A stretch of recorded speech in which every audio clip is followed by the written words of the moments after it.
Hello, hello, hello. Welcome, welcome. Happy New Year. Darren, Tony, how you doing? John, nice to see you, mate.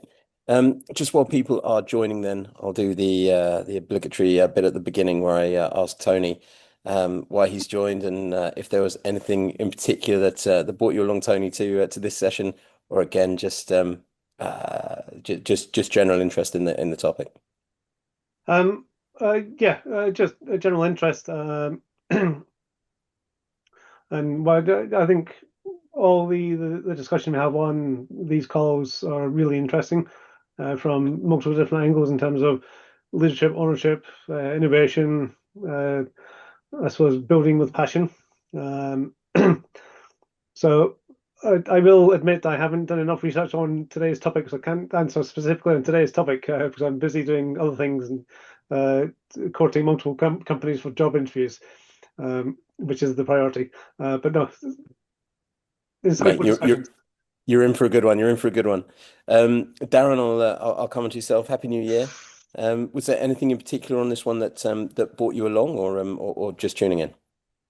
Um, yeah, there was. I mean, just the whole sort of concept of scaling, and everyone has their definition of what that entails. But it's always good to talk to and be around like-minded folk when we're talking about issues like how to improve businesses we work with, because that's what we're all here for, right? So.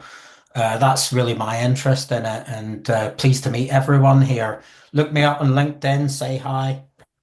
Thanks for Should, coming. should have that as a little banner, shouldn't I? Absolutely. Well, funny enough, what we're going to do, we'll send out a document. I'll put it up there in just a second so that everyone can connect. Like a big part of why we do these events is to bring people together in this space. Obviously, there's only so much we can cover in 1 hour. I know Barbara's got a phenomenal story there, so we'll try and get into as much of it as we can. But the main point in here is just to bring in people together who clearly have a similar interest. So we'll put a document up in the chat, so you can all put your LinkedIn details on there and connect after the call. Okay, so what we've got about 15 people. Okay, it's a good point, I think, to start off. I'm sure we'll have a few other people join. So for those of you that don't know me, my name is Barry Cranford. I've worked with Sam for the last 5 years. And just as some background to this Born to Be Scaled series of events that we're running. Sam and I've worked together whilst I work in the recruitment and community building space. Sam runs a company called Turntabl, who sponsor these events, which is a nearshore Ghanaian software agency. And they work heavily in the financial services and fintech space. And we were often talking about how it would be interesting to build a community within this space and what we could do. And so we did various experiments. We had a bunch of different styles of events. And where it got really interesting was bringing along founders of companies who were on scaling journeys. So that was either people that had scaled up to a big size, people that were midway through that journey or just about to scale. So we've branded this series Born to Be Scaled. Sam and John worked together a long time ago, 20 years, I think, Yeah, it's back in coming up to 20 years. Yeah. 20 years in Morgan Stanley. And so yes, we've launched this series of events. We've had 7 or 8 founders so far. Um, Barbara's our latest one. So Barbara, thanks for being with us today. Um, I'll hand over to Sam and John to take it from here. But as I say, I'll put a document on the chat. So please do put your LinkedIn details if you want to connect with others on the call. All right. Thank you, Barry. So, welcome, Barbara. Appreciate you taking the time to speak with us, and thank you everyone for joining us as well. This is a pretty friendly format, so please feel free to pop a question in the Zoom chat or raise your real or virtual hand. We'll try and bring your own threads into what we're talking about. But I'm going to open up with asking Barbara to give a bit of an intro to herself, and really looking back across your career when you started as almost a HSBC lifer, if you like. Where did you spot these opportunities and inflection points to take you to where you are now, where you're a fintech founder and a non-exec director? Hi everyone, and thank you very much for having me here. So I never born to be scale. I think I don't know what I was born to be, but everything I think ended up by exclusion. I went to uni in Italy. I grew up in Italy. I did economics more because I didn't really know what to do, and I wanted to keep it broad. Ended up working in Dublin for a software company, and so I became technical by trade. And then, as Sam said and John said, yeah, I became an HSBC lifer, even if I see people, I've stayed there for 16 years. I've got some of my friends hanging in there with the 25, 30 years there. And I think at the end, probably, you do have good story and horror stories, but overall that's what form you. And I think you can fold the opportunities and what HSBC gives you when an organization that was across 67 countries and 250,000 people. So you definitely do learn a lot about different culture. And for me, growing up in Italy, which I think is a fairly narrow-minded, if we want slightly racist country and stuff, coming to the UK working for HSBC does really open your mind, and you learn a lot and very, very quickly. And so I had the opportunity to manage very big team across India, across China, and travel across the world. Mainly my roles were in technology, so I was head of front office IT and asset management. I did the CIO in retail banking. But I did have a stint as a COO, and so for my sins, I did 2 years in the legal department. So yeah, that was an interesting experience. I then had an offer from Vanguard. I was the CIO for Europe at Vanguard. Again, interesting experience, different experience, forming in a very different way. And from corporate, someone said, why do you exit corporate? Sometimes you don't have a choice. My choice was dictated by my mum being ill and not being able to do a full-time job, a family in the UK, kids here, and traveling to Italy enough. So consultancy was what kind of resonated with me and allowed to slightly reduce the kind of guilt on that. And from there, I think is what I've learned moving from exec to slightly non-exec. I think when you're a consultant, you have to have a different approach. And I think I must say I'm a get shit done person, so it wasn't the easiest transition to do. And from there, tick the corporate box, tick the consultancy box, didn't have the entrepreneurship box, so why not? So I started what is now called Finbridge Global. And my mission is to become the fintech credential platform so people can stop using Crunchbase or PitchBook for public scraped information and actually realize in a database they've got updated fintech information and accreditation to truly reduce the time to RFI onboarding and kind of third-party risk management.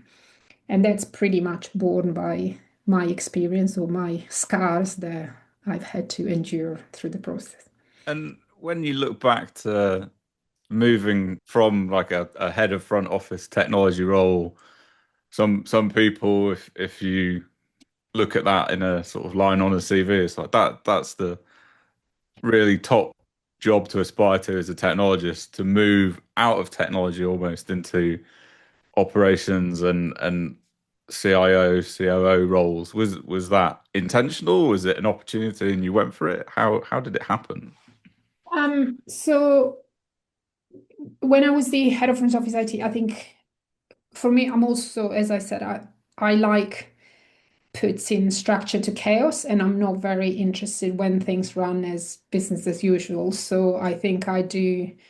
And I think, at the time I had 2 young kids, and being a word for me, I had to make it worth. Otherwise, unless I stretched myself, I should have stayed home, and that was my sacrifice. So once I've kind of done the head of IT, I thought I was missing something, and this opportunity as aspiring COO in HSBC came up, and I looked what was to be a COO, and I said, why not? So I applied for the program, and then I got the role in legal. Now, it's only when you jump on the other side and you realize what the role of a CIO entails and how it's no longer delivering the project. But the top issues is I don't have a desk. I should have a desk. I should have an office. And, you know, the spreadsheet, you kind of like, do you know what? I do miss the delivery side of it and the interaction and maybe, but I think for me, what I wouldn't change for anything is the commercial side that gave me. And I think sometime in technology, I see people are really focusing, trying to get the latest, coolest thing on earth without actually figuring out if that's what the customer really want and if there's a commercial return on it. And, you know, being then starting in a small fintech, you know, when you actually have to count the penny and know everything, that is actually very useful. Barbara, there's a thing that I think we often do when we look at people at a stage in their career where they've enjoyed some success, and we look back at all the steps that have gotten them to where they are. And one of them, if I were to take from what you just said, would be applying for that aspiring COO program and the experience that that gave you looking at technology delivery from a very different perspective. But it must have felt, you know, with hindsight, perfect, right? It's got you where you are, but it must have felt like a risk at the time. Can you just talk us a bit more about what the aspiring COO program looked like and what helped you make that decision to take that leap?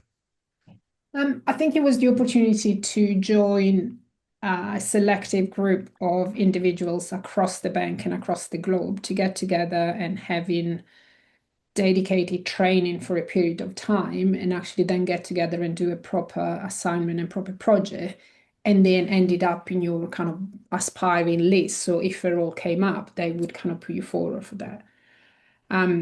So yeah, but I think for me is if you don't ask, you don't get is one of my mottos in life. And what was the worst thing? If you don't like it, you then know that there's other jobs in the bank you can do. So I think that kind of, I rather try something and said I tried and it's not for me rather than keep questioning what about if I had done so. And I think, you know, I actually moved into retail banking as a COO of the retail banking for a year. And then after that, I was bored. And that's where the kind of CIO for retail business banking. But the problem of being bored is then you put the hands up too many times. And when I actually was the head of service sustainability, which is probably is the shittest job that you can have in retail banking and in HSBC. And I always said I wasn't quick enough to tie my shoelaces when people were looking around. Again, I mean, you guys know that's the job where you're going to go and ask for money for things that nobody cares, nobody sees, and you kind of need to tell people if they don't pay, they'll potentially go into jail. So it still doesn't sell, so it's pretty bad. But again, once you start doing that, and I think for me, I have a reputation, I say as it is, which can be good if you find the right match on the other side and people will call you up because you know you can't lie and then they know how it is. But it can be pretty tricky when you do have or work with people that got a massive ego and they had the reality. I think Yeah, there's plenty of those in financial services. all of our lives would be easier without a bit less ego. Yes. So I've been a lifelong renter. Like I've never bought a property. I've never had a mortgage, but I hear from people that do that it changes how you look at your career, right? You know, there's a lot of potential debt there. You've got big monthly payments to make. At the time you were saying you had, I don't know if you were renting or had a mortgage or what have you, but the point I'm trying to make, you had two kids at home, but you've been bold and you've been confident in the choices that you've made about your career and you've taken what sound like very big leaps. How have you managed to keep that as part of your persona throughout your career? So we're now talking, and you know, I'm a few years older than when all this happened, and things have happened. But I think, and people said, "Oh my God, that's amazing." I think if we actually go back and through the things, it's not always that amazing, you know. And there's people here, there's been days I remember, you've got young kids. We decided to renovate a house as well, which was probably stupid. And I remember kind of doing this flexible working. I think I was working 4 days a week. So Friday means I stay with the kids, but you still have work and stuff. So I did have these phone calls with my husband, crying down the phone and say, I can't do this, I can't do this. Why am I doing this? Yeah. This is really hard. And you're trying to juggle everything.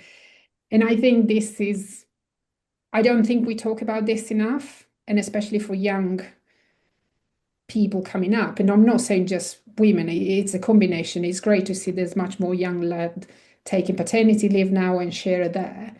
I think, the cost of nursery and looking after kids is unaffordable for many. But I also see now my kind of generation of parents where the kids are beginning to be in high school and go to uni. If you stay out of that workforce for that 10, 15 years, I'm convinced you don't de-skill yourself, but it's the loss of confidence that actually really hit people. So I think some is probably what I take for that. That actually gave me the confidence looking back that if I was able to do some of this stuff, is the kind of resilience that I need now to run a fintech. And I think it's probably the hardest things I've done. And actually, I said to people, I've never run a marathon until I set up my own company. And actually, running a marathon is absolutely fine. It's way better than running your own fintech. Let's talk about Finbridge, right? Like, there's always an itch to scratch. What was the specific problem that you wanted to solve? What was the frustration that maybe that you had or people you knew had that led you to start Finbridge? I think, when we started kind of talking about fintech in HSBC, there was two camps. People that say there's a lot of stuff out there, we should embrace it.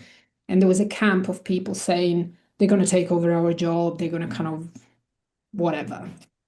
I've always thought actually nobody would want to take over a heavily regulated environment if they can avoid it. So I think there's a good in both. How can we merge the two? But of course, as many of you know, and especially financial institutions, there's a lot of so-called business prevention unit, which are actually paid to make your life miserable and to kind of make sure that business doesn't happen, which is detrimental for people on the other side. So I think maybe that was my entrepreneurial gene somewhere hidden in there, trying to kind of how do we get this done? And you build a network of people, you kind of understand, and you kind of, I know this is terrible to say, but you play the system in a way that actually you protect on one side, but you also protect on the other side. And then coming on the other side, I've never experienced before the funding process, looking for funding, and I actually think it's pretty horrible. But what I found is all this mushroom forest of Microsoft forms where people ask the same shit in a different format, and you become the master of copy and paste the same shit in a different format that will go out of date tomorrow and probably hardly anyone will look at. And if you start actually being smart and put links when people check, you realize that most of your applications don't go anywhere. So, I said there must be a better way to do that. So what I'm trying to fight against is to build this marketplace. And it's very hard because you need to convince two parts of the marketplace. Your buyer and your seller. Yeah. Exactly. So, and from a fintech perspective, you want them, and you can see so many talented people getting lost in a lot of things that they shouldn't be focusing on. And on the other side, you have very many silos organization not trusting their colleagues and asking these people to restart the same questionnaire all the time. So I think what I'm serving for is actually if we want to really drive innovation, we should get the innovator to create, maintain their profile, their certification, and guide them to one kind of golden source. And on the other side as well, we should be very, very clear on what we need for who we work with and kind of shorten the time from RFI, I say from 6 months, it should be a week. And onboarding someone for 2 years, technology has moved on, your problem has moved on, and your customer have left. So that's where I'm trying to sell. And you'd hope that 2 years was sort of an exaggeration, but it's probably not. Is absolutely not. So, my initial pitch said 18 to 24 months, and people said 24 to 26 is where we Yeah. are. So I think Nice. 'Cause Do you? I've got a follow up. go on. Barbara, there's a lot of frustrations working inside enterprise that are solved, I think, by having the right mindset. And in many times, in many cases, the mindset is like, like, so get it's going paid. to take some time, right? So these are the rules, right? Do you, but, one of the things that you said just now is the kind of entrepreneurial mindset and how you actually kind of have to leave to apply an entrepreneurial mindset to problems inside an enterprise. Do you think that's like generally the case? Is it possible to be truly an entrepreneur inside a large organization? I think you can, but I think it's down to, I think, few things, as you said, your integrity, your value, are you prepared to walk away when you do? I am. Not Mhm. many people are, and I think back to your initial thing, Sam.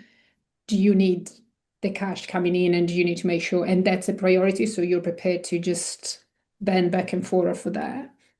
I am talking interesting enough to a bank now where they have this idea of bringing entrepreneurial culture in there, but they're going out to consultancy to ask how to do it, which is a bit ironic. And Tell you a story about entrepreneurship. so, and he's like, well, what would you suggest? I'm like, well, it should be kind of a switch role would be a bit better, right? So the same way we get graduate to do internship and learn about, or we do what is shadow roles and things to help people to see what's out there in the organization to kind of help. Well, life an entrepreneur. And I've seen as well, and also in the feedback from the fintech, they hire these big people that work in corporate, great idea, great experience and stuff. But what people don't realize is when you come out, you don't have 1,000 people that do the job for you. So, when you talk, you actually then need to go back and do your number, do your pitch, do your presentation, and do your own thing. So, unless you're prepared to do the work, it's pretty hard. Yeah, I mean, there's nothing against the career path of being at the top of the pyramid and coordinating everyone else. That takes quite a long time to build for yourself. So and to be fair, as we said before, we said about scale, and I think Sam, you started about what does scale mean. There's some people that are born for corporate, should stay in corporate, and actually are really gifted, and that's the scale they should be doing and help other people. There's some people that shouldn't manage people, and should actually get out and trying to do something because they're amazing individual contributor. And there's some people that are fantastic entrepreneur and they should do that. But I think it is the kind of when the world collide, there needs to be the understanding that you're both, or the kind Yeah. of different parts are driven by different things and they have to go together. So there's no point you ask a smaller fintech, even silly things, but or a liability of 100 million and stuff, and it's like that's never going to work. Yeah, it must be immensely frustrating to have to watch this more than once as well, given the role Finbridge plays, because the central premise is, as you said, marketplace, a buyer and a seller. The buyer buys the product, the organization and their customers get a better outcome. Like in quotes, everybody wins, but you have to fight as a sort of almost uphill battle in some case. So Yeah. you've seen both sides, being a CIO and I guess being asked to spend lots of money as a founder, trying to earn trust and help others win business in that capital market space. What advice can you give to fintechs in the audience that people are going to underestimate when they're trying to sell into regulated institutions? Um, I think there's quite a few people thinks that having an idea and a kind of prototype is enough to go near a bank, and that's no longer the case. And also there's some misconception that things, especially around cybersecurity and infosec, it's too complicated for a fintech, so you can do post-contract. Add it later. Doesn't work. And I think one of you said about what's the difference as well, and can someone work? I think when I used to work in a bank, for me, the money is still like, I treated the money as like my money. I wanted to make sure I was on top of that, and that's maybe the kind of COO angle that's helped. But also budget properly. I think in big organization, financial institution especially, we talk 1 million, 2 million like it's bins and it's nothing. And most of the time, you don't need that amount of money. You don't even hit them. I mean, you don't really know how much you spend. And people said, oh, but I need to hire, 60 people and you've got 3 months left. And it's like, that's never going to happen, the reality of that. And I think it's the same for fintech. Sometimes I see kind of numbers of how much money people need, and you're kind of like, geez, what are you going to build with that? Because that's, and I think that's probably, I mean, sometimes it's a skewed market as well, trying to give shitloads of money to organization, which is like, actually, if you small it, but you don't know the follow-up stories. So we see all these big ticket items. But I think there's a lot of other good ideas out there that would need much less. So it would be nice as well for organization to help fintech to truly understand what they need and how much they truly need to kind of spend. That understanding and proof, I think, is really important. So a few accelerator programs that I've spoken to people who are enrolled in, they really prioritize a design partner client, and that's almost the inverse of the standard buyer seller model, where I'm a seller, I've got a product that I want to sell you, it's finished, would you like to buy it? Actually, it's, well, you're a buyer and you have a problem and I'd like to solve your problem. Should we work together? Create value on both sides and actually give you what you wanted? Do you think is that the core of this entrepreneurial mindset and sort of clash between a big institution? Are people starting to get that now? I'd love to say we're there, but I'm not convinced we're quite there. I think it really depends on the organization. I also said there are, we talk about financial institution, and some financial institution, you're absolutely right. Just think of a bit, they might have the asset management side, the investment side, and the retail side, but they also have the, what you call it, the partnership side or the investment side. They look for fintech to co-invest, invest. The issue I've seen is this, they're not connected. So someone is saying, oh, I'm talking to so-and-so bank. Well, great, but they're over there and they don't even know. And I think that's a problem, right? To understand a couple of things. One, from a financial institution, what's your guardrail? I call them. So even if you are one bank, depending on which area you want, your risk appetite, your architecture, your need, your problems is very different. So because one part of the bank has written something off, doesn't really mean it's not a good fit. It could be. But again, I think people still tend to go out for the shiny object instead of going out for a problem that they're trying to solve and they've got a clear idea on how to do it. And I really struggle to see very good organization that think from a customer journey perspective. On that note, Barbara, that it's clear to me what you can take from your career in enterprise, in the technology space, the leadership space, the COO space, or the kind of commercial thinking. You can take a lot of that into the kind of fintech entrepreneur space, like the mindset, how big organizations think, how to get work done, how to deliver, it's crucial. Like when you move from enterprise into small business, you're a powerhouse, right? Because you just know what it means to knuckle down and work. What would you take from the fintech space and apply back into enterprise? Like how do you speak to people on the client side about, how they should be thinking and how they should be working? So I think on the institutional side, the knowledge of being close to the customers, understanding the kind of front to back operation, the regulatory side. But I think the mistake sometimes is trying to reach out for the fintech and the innovator because they've got that kind of quick solution and they can move at pace. And you trying to squeeze them into the format that we've got. And I think that's a really big mistake. So when you work with fintech and stuff, the way they see problems and can fix and they can turn things around, they can put hands on. I think you don't see that in financial institutions.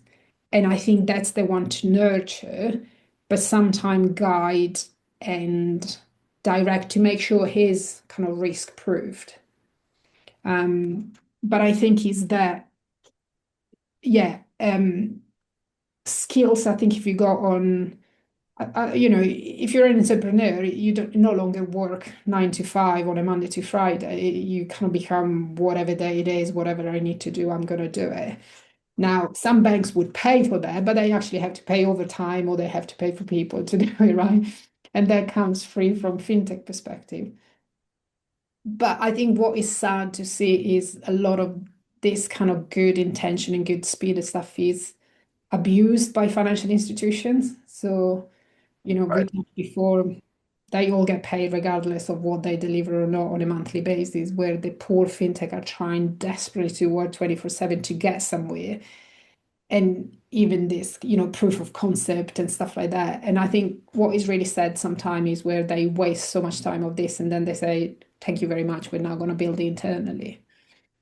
Right. Which I think sometimes is going to cost you more and you can support it and you can ongoing. But I think there needs to be more trust. I think there is this misconception that everyone working for a fintech is just a Robin Hood crazy person that wants to shortcut. And I don't think it's like that. I think there might be some, but I think there are some also really good people that potentially have worked in corporate before or they kind of get advice and they've got really good and solid solution that they can grow and they just need to be given the right hand-holding and Yeah. the right rail to thrive. John alluded earlier to, the kind of Finbridge setup, which is as a marketplace, you now have two sales jobs, right? You have to sell into enterprise and you have to sell to the to the marketplace, like the providers. Given that, what does scaling look like for you? The basis of what you've done is quite high touch, right? It's very trust based.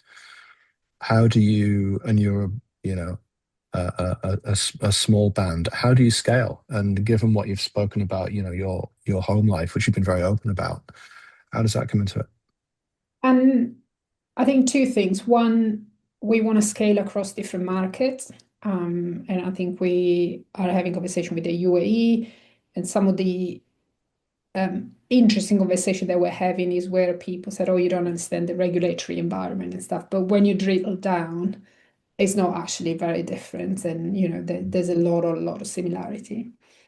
The other things, and I think this is because maybe I don't know, my nature, my character, my previous role, I do love what we do. We do this kind of innovation board where we do bring people together from different institutions and kind of that network, that curated networking. One is probably what I truly miss. I used to manage very big team and be part of kind of global teams and stuff. And thank you to HSBC making a lot of people redundant. A lot of my ex-colleagues are now distributed across a fantastic network. So it's a good to get together. And I also say as well, technology is easy, people is hard. I think you can have the best technology in the world, but unless you got the best people around that truly want to work together, it doesn't work. And I always said as well, I don't think you can be, there's no such thing as the best fintech. It needs to be the best match for the organization and could be from a technical architecture risk, but also people and culture. There are some culture that really don't go together. Yeah. So as this platform model success, if you like, for want of another way of putting it, is matching the right fintech for the right buyer. So over time, the number of matches, the number of deals increases. That feels in some sense constrained, as in there's problems and solutions to those problems. Hopefully, banks don't have an infinite list of problems to solve. I mean, maybe they do. Um, is is there a point where you sit back and think, oh, great, this is working.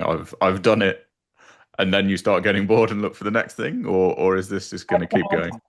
Way to be in that position for sure. But I'll probably have to come back with something else. But I think, yes, I mean, if everything was a linear things, you're right, then there's a limited number of fintech, there's a limited number of investor or institution, and kind of everything comes to a stop. But we keep evolving and things keep changing. And by actually talking to customer and what they want, there's always different or slightly different things that you can do. And we are looking to different partnership as well. I mean, you guys are familiar with the financial institution. We're talking with Helios FSQS as well, because we believe that actually we should integrate with them, and probably we're a bit more automated than they are, and we can kind of help each other, and again helping the fintech and the tech. So there's always something cool coming up that we can do and integrate with. But we consciously or unconsciously try to avoid too much on AI in these, but I can't resist without drilling onto anything specific. My premise is AI means the time to market for building a prototype, which we MVP covered. It's not the only thing you need, but the time taken to do that and the cost is much lower. Do you think that's going to translate into a bigger fintech ecosystem and more of a pool of sellers for your buyers? So I think similar to what we said before about when fintech came up, I think AI is a bit the two camps. People like, oh my God, it's going to take over our jobs and there's not going to be job and whatever. I'm more in the camp that I think AI will always need people, and I think actually it'll probably raise the quality of the people that you need to be able to distinguish the BS from the reality on there. I think from my perspective, I always say, we've had people said, oh, we're looking for an AI solution. Or just a solution. Yeah, what means, here's ChatGPT, off you go. So I think again is back, what problem are you trying to solve and what does do it? But taking my NED role up, I can see how things that in the fintech space we can do really quickly, we can adopt and stuff, and there's no boundaries and we can move at pace. The banks is harder because of security and because of the limitation of AI.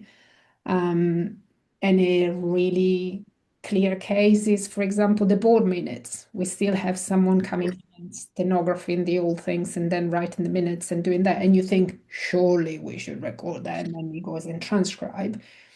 But until we are 500% sure that the recording get cancelled and actually disappear from the face of the earth, we can't approve that. So there's the kind of things to think about it. But I think for me, the other things which is linked, I think AI, and I say the same, we were talking about cyber risk, is still seen sometimes as an IT cost. So again, in financial institution organization where the budget is still done very much silos, and you only start from the 1st of January to the 31st of December, and then you probably start in June to get the money approved for January, and then you start again as soon as you've got it approved. But so they don't want to increase the IT budget, but they're quite happily hiring 50 people in operation doing manual crap that they shouldn't be doing because it's a different budget.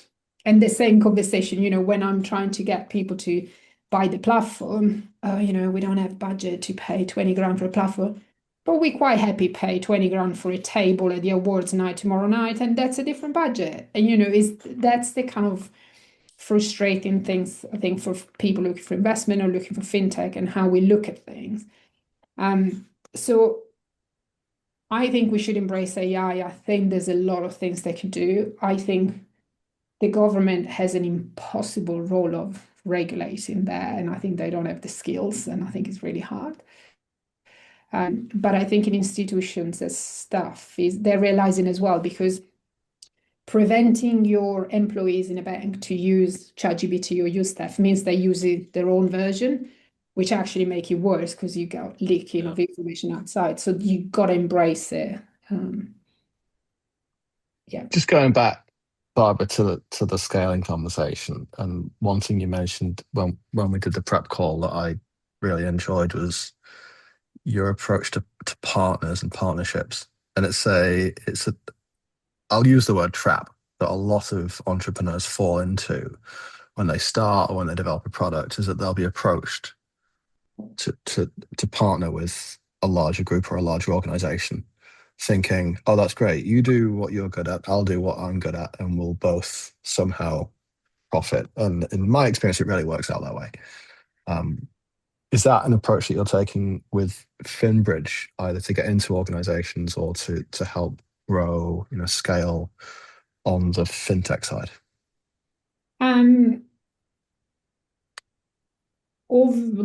So that no. I think the quick answer is no, because I like you. I think it's really hard to find the right partner, because some people, especially big organizations, just have a machine of people looking for partnership. They send you this kind of salesy email, and I think it destroys and misrepresents what we're trying to do. So I said before, for me, what we're building is something we believe on and we know it can work. And the key thing is not to take money from people, but to actually to add value and make sure that, our know-how and knowledge is maintained and the relationship is key. So we do value relationship partnership very much so, but we've had our learnings. We've, fall down a few times and learned. Yeah. And I think sometimes it's just doing the mistake where then it actually give you the confidence to have a bit more open and honest conversation and waste less time when people say, oh yeah, we want to be partnered with you. We want access to all your fintech and stuff. And it's like, great, it's got to pay, I know we don't pay. And it's like, that's not going to work.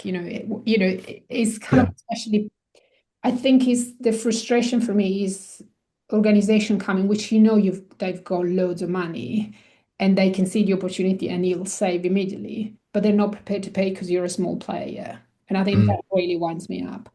But I think there are some organizations that are very good and very fair, and I think that's where we're targeting, where there is truly a mutual benefit and you can work together. It's really tough to find. I mean, organizations aside, you must be quite an attractive person to target to partner with, given your background and your experience and your network and your seniority. And for someone to say, I want to tap into your network and not really to value that in monetary terms, it's almost insulting. Yeah, I think, the other things I think you learned a lot, I think with when I said at the beginning, when you look for investment, I think you do. I mean, I didn't keep track. Some people are keeping track, and I may know on who does that in a very structured way. But you get so many rejection that it's just not funny anymore. But one of the, I think I remember, you being corporate, and I think you guys, is people love performance review, and you kind of need to go into this training, how to give feedback, how to take feedback. And no matter what people say, especially if someone's got something to you, it hurts and it kind of burns inside, and you kind of like, what the fuck, they can't see this, and I think that's for me had to really change, because when you go and sit in front of people, and especially I mean, I've always been in a kind of a minority. If technology is not really full of women, and women in tech is not like that. So, but it doesn't bug me. I've always found really good, mostly trusted kind of male colleagues and really good friends and stuff. And actually, my worst boss at HSBC were two female. But for me, is the things where you learn to, or I found it, that take feedback is when you speak to people and stuff, almost just write everything down. Take it so, when you go through the pitch, and actually I look back at my initial pitch was pretty shit. And actually there's been a lot of feedback that's helped to do that. But you need to take it, write it down. Someone else wind you up, because I mean I've had people kind of look at me and you can see the face drop when a female comes through, and people said, "Oh my God, you do know what you're talking about." That kind of, yes. But you got to switch off and just write. And then sometime when I'm really, let's say the chemistry wasn't there, I kind of go back in the notes and I said, okay, it probably was an ass, or they were not very, or what they said makes sense. And I think if that's how they perceive it, that's reality. So I do need to change something. And so you do learn new skill on how to deal with rejection, I think. How to deal with rejection and get money out of people. Folks, we've got about 10 more minutes left, and I do want to remind you that the floor's open to questions. So if you want to drop something in the chat, or as Jon said, raise your real hand or your virtual hand, or both, or it's a good sized group. If you want to come off mute, we'll spot it and we'll come to you. We've got one last thing that Jon's gonna talk about. Well, let's start down that path. See if we can weave anything else in. So you mentioned the non-exec director side to your career. I think most people who have been around and understand the corporate world will be familiar with what that entails. It's quite an attractive idea for people once they've maybe feel like they've done their time as a permanent exec, but also famously difficult to get into. So, what would you share with us about your Ned journey? What surprised you in a good or bad way? And is there any easy steps or hard steps that people can take to move themselves along that road? So it's hard and it takes time. It's much harder than any executive role. They are periodic if you want. So they know exactly when a NED will come to an end of their tenure, so they can start even a year before, and there's no rush. So you can have conversation, it can take you up to a year. You have to have a lot of meetings and take some time, and sometimes you waste a year and nothing happens. So if you want to start, I almost thinking start now is never too early to start, because it's going to take some time. It's also a bit like the London buses. So once you don't have one, they don't come, and as soon as you have one, then they all come together. So I would suggest I would suggest to go. You all have contact with the exec search world, so just go with someone you know and they know you.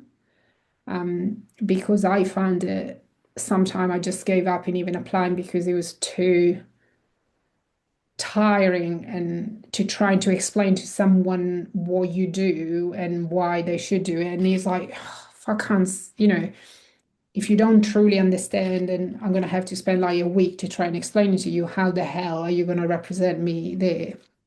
So I think for me, I was lucky enough that the role I got was through someone that I knew very well, and they got me another job and kind of had there.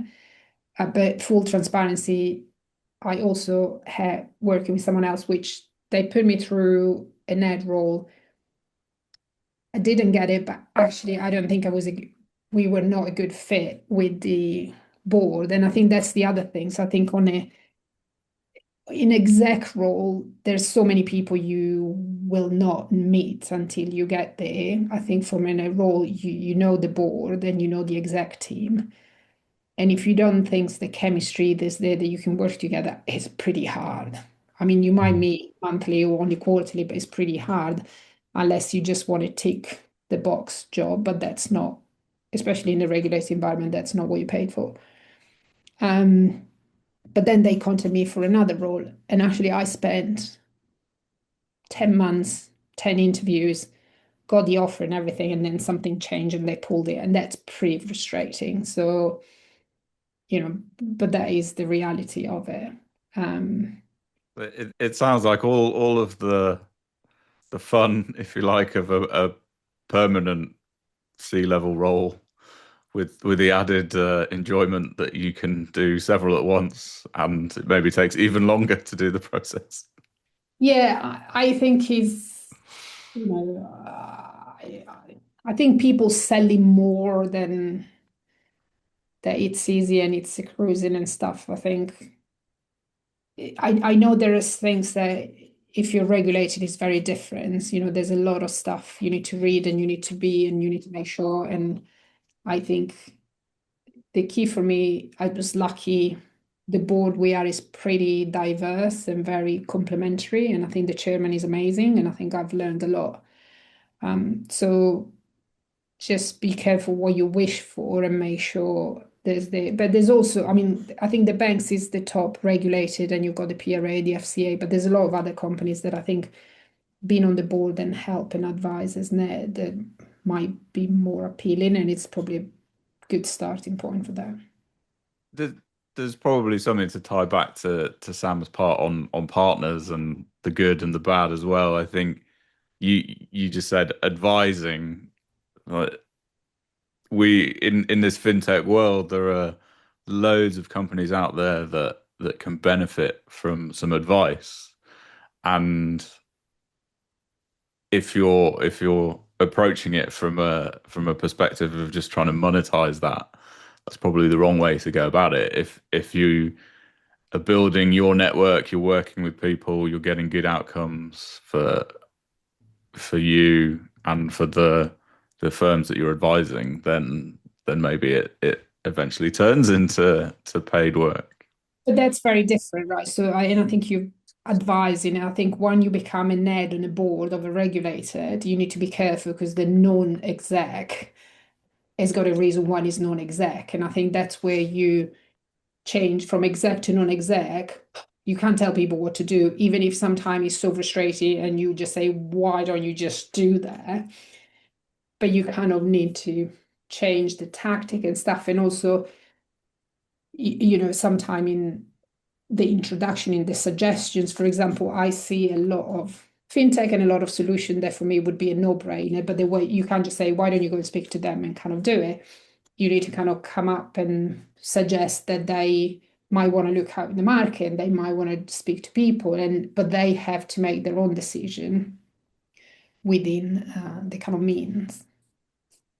What led you in the first place to go down that path of looking for non-exec directorships? Like, was it like a personal itch that you wanted to scratch, or you felt like you had a lot to give? I thought I've kind of enjoyed. I did that year at Admiral Money as a consultant, and I thought actually the experience you get is quite useful to help on that. And then, frankly, it was good to have a job that you could do launching a startup. So it kind of worked to have a part-time, if you want, that actually brings some money while you're trying to scratch your entrepreneurial idea. So it's nothing really fascinating. It's more transactional, I'd say. The next thing. Wonderful. I think we're about due to wrap up. So we'll say thanks, Barbara, for joining us for this session. It was fascinating insight into your world and your career. Thanks my co-host Jon, and to everyone that joined the session today in the audience. And I'll hand back to Barry for his final notes. Fantastic. Thanks, Sam. And yeah, thanks, John. And of course, thanks, Barbara, for that.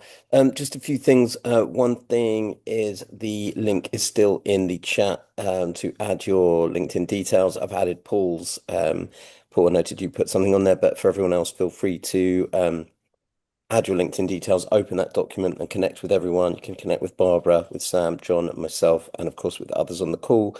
Like the whole point of this is really just to kick off conversations, kick off thoughts. I'm sure I can speak on Barbara's behalf when I say you'd be happy to be contacted by anyone on the call with any follow-up questions and things like that.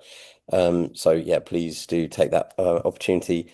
As Noah said, you're an inspiration. So so much to learn, so much more than just the hour that we've had. Just quickly before we go, Barbara, is there anything that we can do for you? Anyone on the call that might be listening, that might have some contacts that can help, or well, what can we do for you? How can we help you in return? Well, any fintech that want to join the platform, or if you're working with any institution that you think might be interested. We also do some events as well. So even we're about to kicking off one on a 3-month series on cybersecurity. So if anyone as well, if I can help with any connections in my network and stuff, I'm very happy to. And what's the simplest way that they can just go to the website and sign up there? Also, I'll type my email here, and very good, easy for Fantastic. You to reach out an email or LinkedIn or. Fantastic. And just before we go then, Tony's just raised a hand there. Tony, did you have something to ask? Oh, can't hear you. No audio, mate. No, you don't look like you're on mute either. Oh, sorry. I was muted on my device on my table, but not. That's one of the companies I'm sort of in discussions with at the moment is a PE company, and they have a tech arm which they then embed a team into PE companies. What alignment or coverage do you have in the PE world with your offering? So we're talking to some. We are actually having more success with the SEIS funds organization at the moment, because we can automate their due diligence through the platform. We are speaking to some PE. Again, it's personal relationships. Some PE thinks they're amazing themselves and they love their own spreadsheet, so they're not really interested. So any content that you have, I think, it'd be really good, especially for them then to manage their portfolio onto the platform on the one they invest. So yeah, well, let's connect and see if there's a discussion at some point. that's it. Brilliant. Everyone, thank you so much for joining us. Really appreciate it. One more time, thanks, Barbara. Hopefully we'll see you all again soon. Yes, thank you. Thanks, Barbara. Everyone. Thank you. Good luck with the job hunt, Tony. Thank you. See you folks soon.